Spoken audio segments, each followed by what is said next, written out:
Salam sejahtera bagi kita semua. Nah, saya Rizky Marjan Siahaan dengan NIM A1C3200008. Di sini saya akan menjelaskan materi mengenai laser.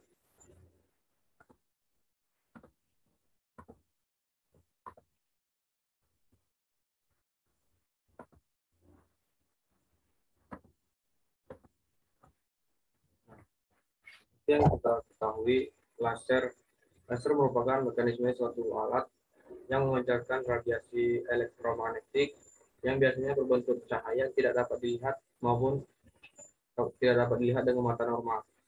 Melalui proses pancaran laser terstimulasi, pancaran laser biasanya tunggal dan memancarkan foton dalam pancaran koheren. Laser adalah singkatan dari Light Amplification by Stimulate Emission of Radiation, yaitu penguatan cahaya melalui emisi dari radiasi yang distimulasi atau dirangsang. Fisika laser atau ilmu laser adalah bagian dari optik yang berhubungan dengan teori, cara kerja, konstruksi dan praktik laser. Laser sendiri adalah sebuah alat yang menghasilkan pancaran atau radiasi elektromagnetik yang koheren dengan intensitas tinggi, mudah diarahkan dan mempunyai lintasan lurus. Cahaya yang koheren berarti sinar-sinarnya menghasilkan bukit dan lembah secara bersamaan dalam setiap waktu atau sefasa. Prinsip kerja dari laser radiasi dari emisi terstimulasi merupakan proses yang dapat terjadi secara alami, yaitu jika seberkas cahaya melewati suatu bahan dan menstimulasi satu atom dalam bahan tersebut sehingga meradiasi cahaya. Secara umum, suatu device laser terdiri dari media penguat berkas cahaya atau gain medium, sumber energi pemompa atau pumping source, dan resonator optik atau optical resonator.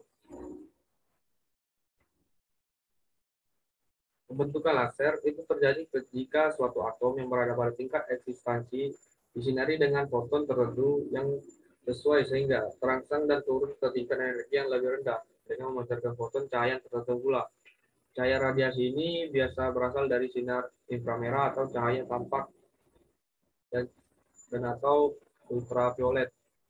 Nah, di sini bisa kita lihat proses pembentukan laser melalui pemompaan. Proses pembentukan laser dimulai dengan proses pemompaan yang menyebabkan inversi populasi pada eksitasi atom-atom atau molekul-molekul ion, elektron semikonduktor yang ada di dalam medium laser dari tingkat energi rendah menuju ke tingkat energi tinggi. Setelah itu, atom-atom akan kembali menuju tingkat energi semula dengan memancarkan foton. Kemudian foton-foton tersebut bergerak ke kanan dan dipantulkan oleh cermin. Kemudian bergerak ke kiri dan dipantulkan kembali oleh cermin. Begitu seterusnya berjalan bolak-balik membentuk isolasi karena isolasi foton-foton yang terus-menerus sehingga mengeluarkan foton yang sangat kuat yang menjadi cahaya keluaran laser.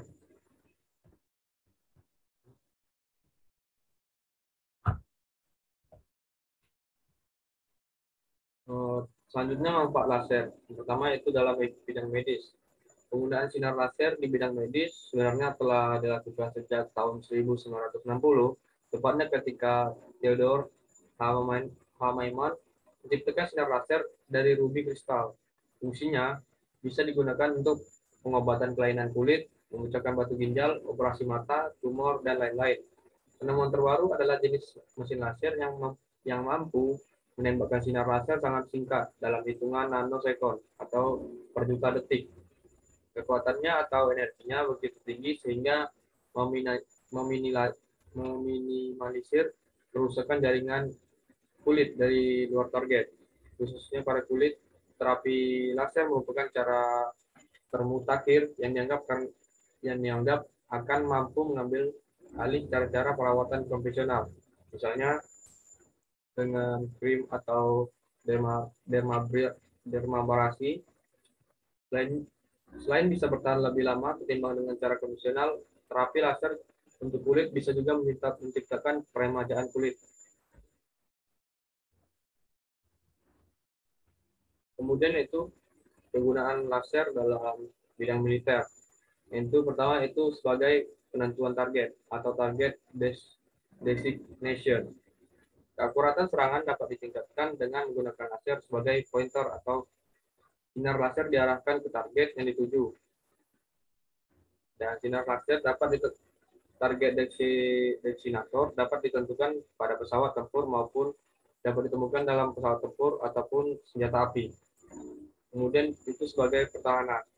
Laser juga dapat digunakan untuk pertahanan terhadap serangan musuh. Salah satu kegunaannya adalah untuk membingungkan rudal pendeteksi panas sehingga tidak mengenai target yang ditujunya.